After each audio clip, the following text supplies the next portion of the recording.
Muy buena noche, muchas gracias por estar de nuevo con nosotros en Acción Positiva. Estamos hoy en domingo 2 de febrero.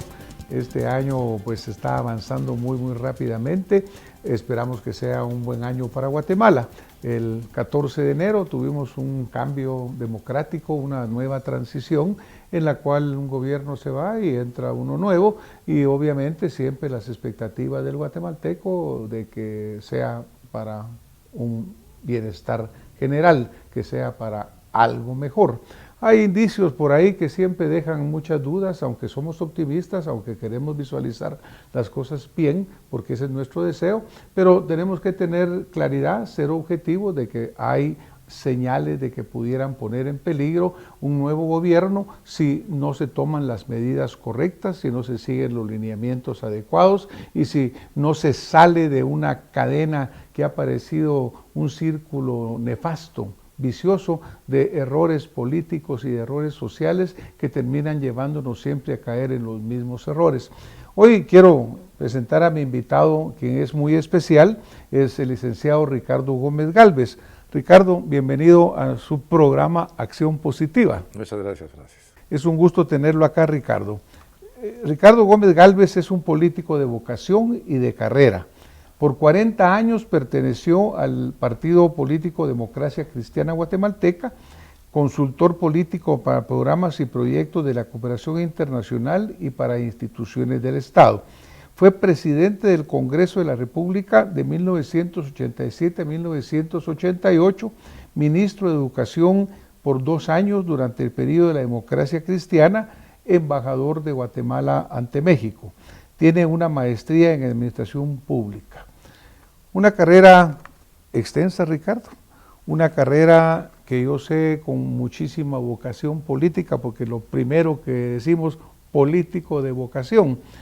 Tengo muchos años de conocer a Ricardo en diferentes circunstancias y toda la vida he admirado esta dedicación y compromiso que usted ha tenido a la vida política.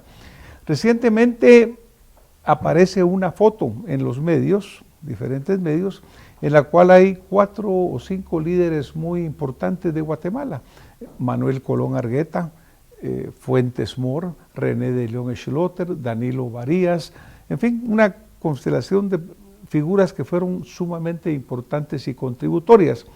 En relación a esto hay una publicación suya o un comentario, y ese comentario es de añoranza, es de ¿qué pasó? ¿Dónde están esas grandes figuras? Y un señalamiento de que figuras de ese calibre, obviamente con sus principios, con sus tendencias, con sus inclinaciones, prácticamente han desaparecido de nuestra vida política. ¿Cómo visualiza esto, Ricardo? Bueno, realmente nada es una casualidad. Todo es un producto de causas concretas y el desafío es establecer esas causas concretas. La historia del autoritarismo en nuestro país es muy antigua. Nuestro pasado colonial nos compromete con las formas de ejercicio autoritario del poder. Han sido muy escasas las oportunidades en las que el país se ha abierto realmente a lo que podríamos llamar la democracia republicana, originada, como lo sabemos, en la Revolución Francesa. Naturalmente, algunos elementos son claves para entender lo que es una democracia republicana, y 2 de ellos son centrales. El primero es el principio de división de poderes. Se trataba, y eso era lo que procuraban los revolucionarios franceses, de acabar con el autoritarismo y el absolutismo monárquico. Y por lo tanto, dividir el poder era la forma de impedir esta concentración. Y en segundo lugar, la construcción de un sistema de frenos y contrapesos para evitar el abuso del poder. Y Lord Acton nos anunciaba con certeza que el poder corrompe, pero el poder absoluto corrompe absolutamente. Me temo que lo que estamos viviendo y lo que hemos vivido a lo largo de muchos años, después de esa primavera de 10 años que duró el experimento democrático de octubre de 1944, a partir de la debacle de ese momento brillante de la historia del país, ha sido un proceso de endurecimiento de estas formas autoritarias de ejercicio del poder. ¿Cuál ha sido el resultado? El resultado ha sido, pues, desgraciadamente, con la intervención extranjera del 54, una polarización extrema en el país que condujo a un enfrentamiento armado inútil, inevitable, pero inútil, y que nos ha traído a una situación de anomia política. Lo que estamos viviendo en este momento es una anomia política. ¿En qué sentido? No hay partidos políticos, no hay políticos, pero hay un Estado que se dice republicano y democrático. Entonces, cada 4 años cambiamos autoridades, pero solo cambian los rostros visibles, porque la forma de ejercicio del poder desde el punto de vista autoritario y desde el punto de vista de la negación de los principios básicos de la democracia liberal, sigue siendo el telón de fondo de nuestro escenario político. Ahora, obviamente, Ricardo, esto, digamos que en los últimos 5 años o un poco más, hemos enfrentado, diríamos, cambios políticos importantes. Si nos remontamos al 2012, cuando viene la caída del gobierno de Pérez Molina, el surgimiento de la CICIG y todo lo que sucede, pareciera que hay un respiro, la gente va y concurre a las plazas públicas y dice queremos un cambio, hay incluso algunos cambios de maquillaje en las leyes electorales y de partidos políticos, pero al final prácticamente volvemos a caer en lo mismo, porque una de las razones de la presencia de CICIG en Guatemala era la lucha contra la corrupción. Pero en este momento, por lo que se oye, por lo que se ve, por lo que se comenta, pareciera que esa corrupción sigue enraizada totalmente en lo más profundo de nuestros orígenes, porque se fueron unos, pero vienen otros. Se va Napoleón y vuelve el rey Luis, porque tiene siempre un yugo París. ¿Por qué sigue esta corrupción tan grande a pesar de pues, lo que se pasó con la CICIG, diríamos el sufrimiento que se dio o no se dio y todos los que sucedieron? Pero para fin práctico es como que no hubiera pasado nada, el círculo se vuelve a cerrar y pareciera que seguimos exactamente igual. Efectivamente, Francis, la prevalecencia de este sistema, esta forma de ejercicio del poder basada en el autoritarismo, ha implicado a lo largo de cuántos años, desde la Revolución de 1871 y aún antes, una desaparición del escenario de este país del concepto de justicia. En el fondo de toda nuestra problemática, tenemos que insistir en que lo que se mueve es la ausencia de justicia. Y me refiero a la justicia como fenómeno propio del funcionamiento del Estado. No se concibe ningún sistema político, ni ningún sistema económico, y me refiero al capitalismo, sin que haya justicia. Es decir, así como los delitos deben ser castigados, así como los contratos deben ser cumplidos, ¿cuál es el medidor de la eficacia de estos dos importantes fenómenos, uno político y el otro económico? El hecho de jueces independientes y de jueces justos. Y en nuestro país lo que no ha habido es justicia. ¿Y cuál ha sido el producto de esa ausencia crónica de justicia? La impunidad. Ahora, por ejemplo, en un Estado de Derecho, obviamente está el Ejecutivo, está el Legislativo y está el sistema judicial, que tiene una independencia. Ahora, esa independencia, entonces, ¿cómo se ha perdido? ¿O será el proceso de cómo se seleccionan a magistrados, etcétera, que es muy político, muy manipulado y pues llega a cada tendencia y hemos visto pues tantos casos, ejemplos y denuncias? Porque en teoría la justicia debía aplicarse en una forma independiente, no supeditada ni al Ejecutivo ni al Legislativo.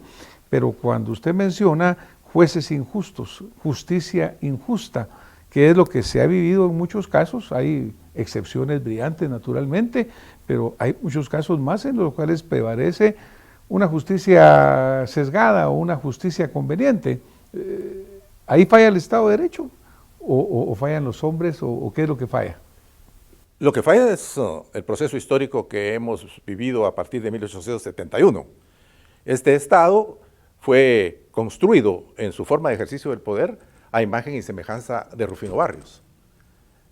Hay demasiada literatura de por medio, es decir, no estamos inventando nada. Es decir, el Estado rufinista todavía hoy, en sus últimos estertores, se manifiesta precisamente en esta ausencia absoluta de justicia. Es decir, un Estado estamentario. Conversábamos justo antes de iniciar el programa acerca de el tema de las constituciones de la República de Guatemala. Cualquiera que lee la Constitución de 1879, promulgada por Rufino Barrios, o cualquiera que leyera la Constitución política vigente de la República, ¿no es cierto?, promulgada, como sabemos, en 1985 por la Asamblea Nacional Constituyente. Cualquiera que lea estas dos constituciones, la primera pregunta que se hace es, ¿y este país dónde está?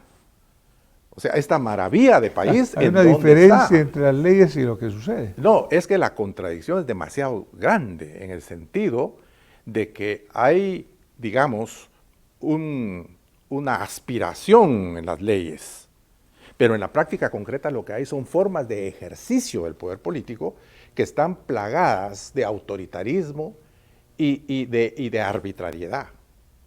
Y los guatemaltecos nos hemos acostumbrado a esta forma de ejercicio del poder y lo consideramos normal, hasta el extremo de que hubo un presidente de la República que calificó de normal la corrupción en una entrevista en un medio internacional. Es decir, si el presidente de la República dice que la corrupción es normal, lo menos que uno puede pensar es de que en ese país que él representa, pues también la corrupción debe ser considerada normal por los ciudadanos. Pero le voy a hacer una pregunta ahí. Si eso es lo que sucede diariamente, ¿no será que ya nos acostumbramos a verla como normal? Me temo que ¿En sí. dónde es que tenemos que encontrar eso que venga a remecer verdaderamente nuestra conciencia como ciudadanos y nos haga cambiar? Porque muchas veces protestamos contra los gobiernos, pero nosotros mismos violamos la ley inmediatamente. Queremos reglamentos para otros, pero no los queremos para nosotros. Entonces yo estoy completamente de acuerdo con usted, pero nuestra sociedad se ha vuelto insensible, se ha vuelto también. Las leyes están, pero para que las cumpla el vecino, ¿no? O que las cumpla alguien más. O qué bonita la Constitución. Aquí hemos tenido nosotros destacados constituyentes que han hablado de la Constitución, de lo buenísima que es, de todos sus contenidos, pero como dice usted, un papel que nadie realmente cumple. Es terrible que verdaderamente a lo mejor es lapidario que esa corrupción, ese sistema se ha vuelto lo normal para el guatemalteco. Desgraciadamente es un fenómeno básicamente cultural. Ahora, tampoco podemos, llamémosle así, asumir una posición masoquista en el sentido de que Guatemala es el peor país del mundo. Eso no es cierto. No, yo creo que usted mencionaba, por ejemplo, que este es un proceso mundial realmente. Este es un proceso mundial, es decir, hoy por hoy lo que vemos en el mundo se parece mucho a lo que aquí en lo doméstico conocemos con casos patéticos como los que hemos estado viendo recientemente, ¿verdad? La política dirimida en peleas de boxeo entre líderes políticos, entre comillas, que francamente a cualquiera en su sano juicio pues no le hace justicia a lo que debía ser el bien común. Bueno, pues eso demuestra también un poco cómo estamos de mal como pueblo, porque la verdad que todo el mundo estaba siguiendo la bendita payasada y realmente, aunque todos decían no, pero todo lo estaba siguiendo. Eso habla muy mal, porque lo que debe existir era un rechazo ante semejante circo. Pero no, pan y circo era lo que se querían ver los guatemaltecos en ese momento. Desde el Imperio Romano, ya en el Imperio Romano, los intelectuales del Imperio Romano decían que al final la política de Roma se reducía a pan y circo. El asunto es muy viejo porque tiene que ver con la naturaleza humana. El problema de la naturaleza humana es su dualidad, capaz de lo más sublime y capaz de lo más abyecto. Todo depende de lo que cultivemos y parece que colectivamente en este país no hemos cultivado lo mejor. Yo creo que el fruto último ha sido el de la indiferencia, porque la experiencia del 2015 y la experiencia que se vivió posteriormente para tratar de luchar contra la impunidad en este país, y que yo lo señalé en mis notas de Facebook, era solo una oportunidad, y que esa oportunidad iba a depender, su éxito, del compromiso de los ciudadanos con la creación de condiciones para cambiar el rumbo del país. Es decir, el mundo se puede estar hundiendo, pero yo estoy seguro de que las cosas no necesariamente son iguales en todos lados. Es decir, en Europa vemos países que todavía funcionan de manera civilizada. O se hunden de manera diferente, O se hunden de una manera particular, ¿verdad? Claro. Porque, como dicen, es decir, en gusto se rompen géneros, y los países pueden ser muy distintos y las culturas también. Pero lo que sí sabemos, y eso es muy importante, es que cualquier guatemalteco que aquí cree que las leyes son para burlarlas, toma un avión, desembarca en Miami, alquila el coche y comienza a cumplir la ley.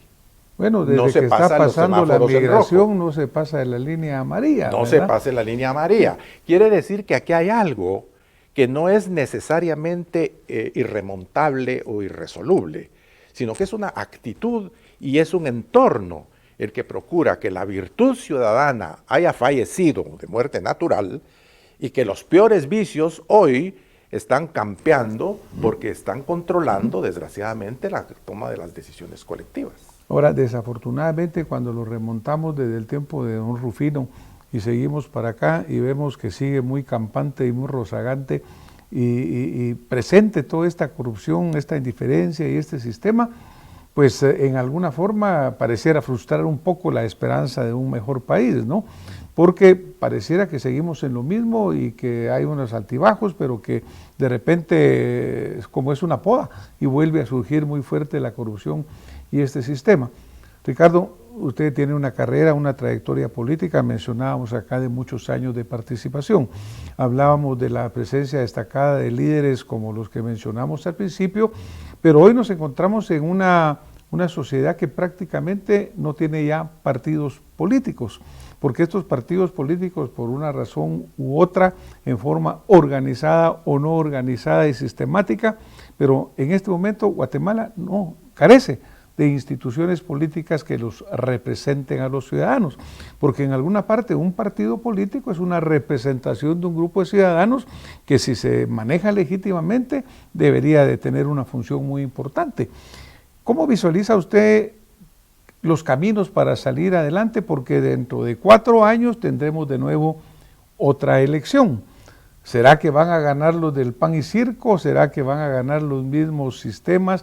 ¿Va a ganar la misma corrupción? ¿O tendremos la esperanza de tener partidos políticos que sean serios, formales?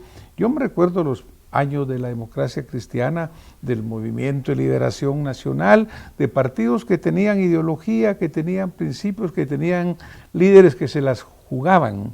¿Vamos a volver a esos tiempos o cómo visualiza usted nuestro futuro político? Bueno, el telón de fondo es el sistema, llamémosle así, económico que controla los resortes del poder a nivel mundial. Para nadie es un secreto que el neoliberalismo convirtió la política en un mercado. Es decir, el neoliberalismo lo que hizo es que convirtió en moneda de cambio, en mercancía, todas las cosas que existen en la vida, lo cual, en mi opinión, es un grave error, porque las conciencias no pueden ser motivo de intercambio comercial. Sin embargo, eso es lo que prevalece.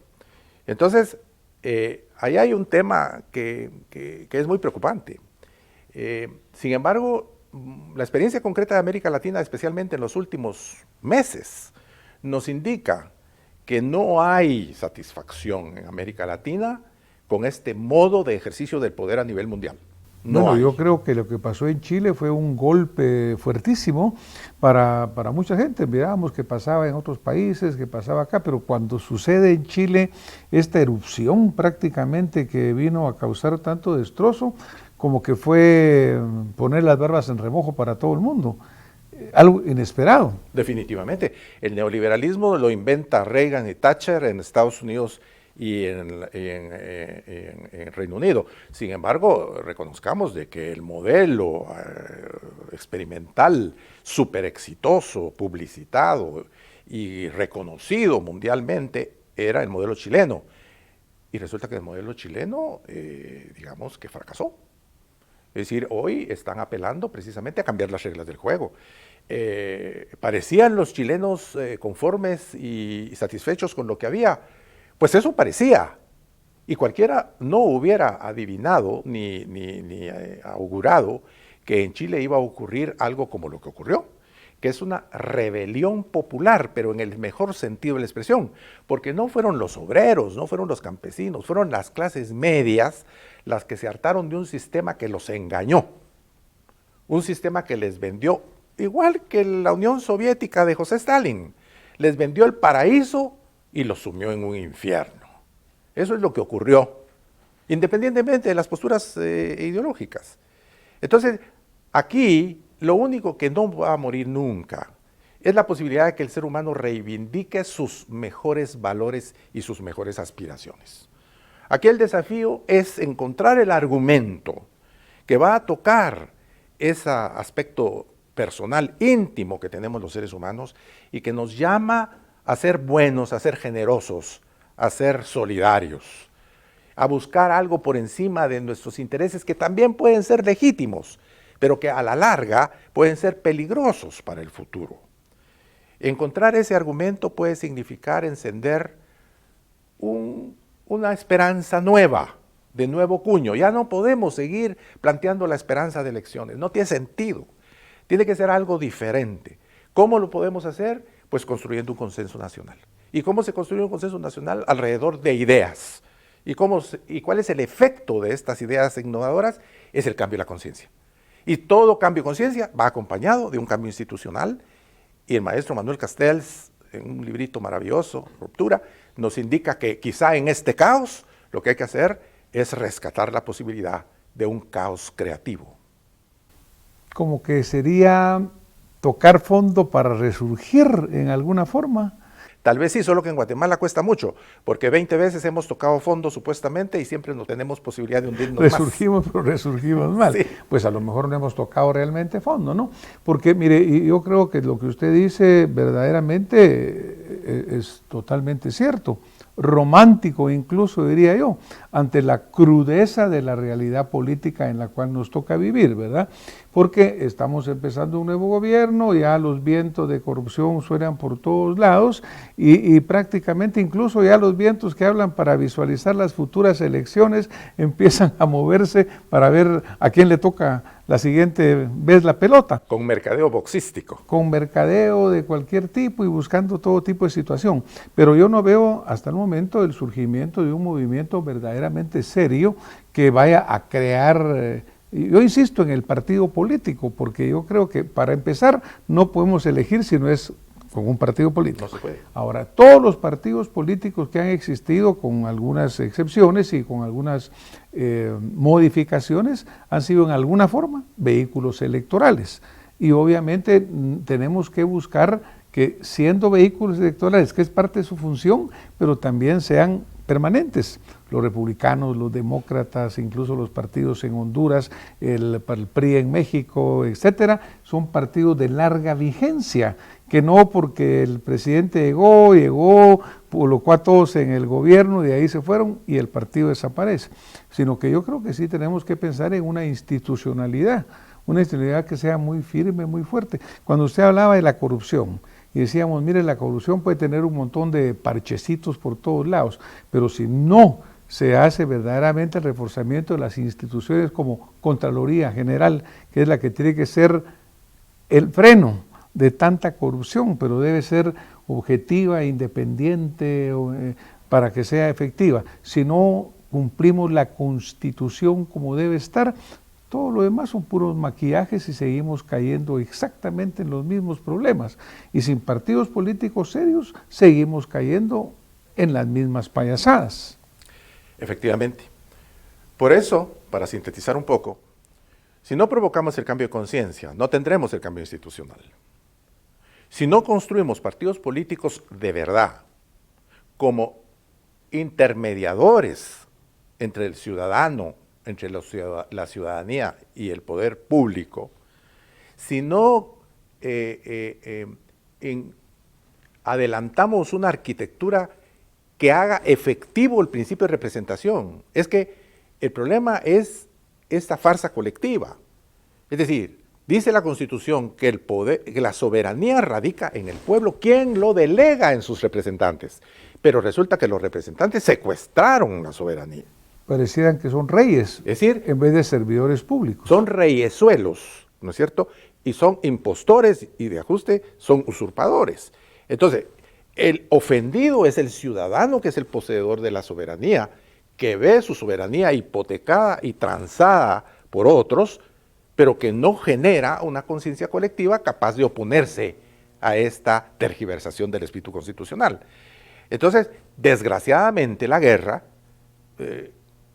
mató a lo mejor que había en el país, esa es la verdad. Y me refiero no necesariamente a la insurgencia armada, me refiero a todos aquellos que, interviniendo o no en la guerra, fueron suprimidos del escenario de la vida por aquellos que, aprovechando la situación, favorecieron sus intereses. Entonces, eso pesa en la historia de un país. Es decir, son dos generaciones perdidas. Una generación que se perdió en la guerra y otra generación que se perdió en la corrupción. Entonces, tenemos que enfrentar esa realidad.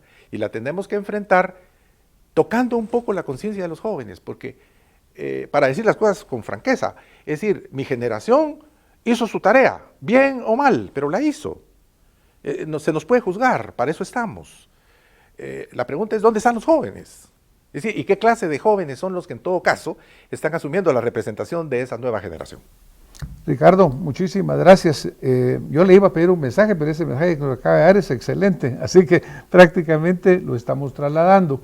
Yo creo que es fundamental, siempre insistimos acá que la soberanía radica en el pueblo, pero que el pueblo tiene que ganarse esa soberanía con ciudadanos que verdaderamente sean responsables, conozcan sus leyes, conozcan sus derechos y verdaderamente participen activamente. No elijamos reyesuelos, como muy bien lo menciona Ricardo, sino que verdaderamente elijamos funcionarios, servidores públicos que lleguen a servir al guatemalteco.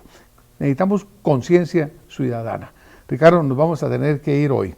Muchísimas gracias a usted por habernos acompañado esta noche y compartido su experiencia, y a ustedes gracias por estar con nosotros y nos vemos la próxima semana con más acción positiva. Muy buena noche.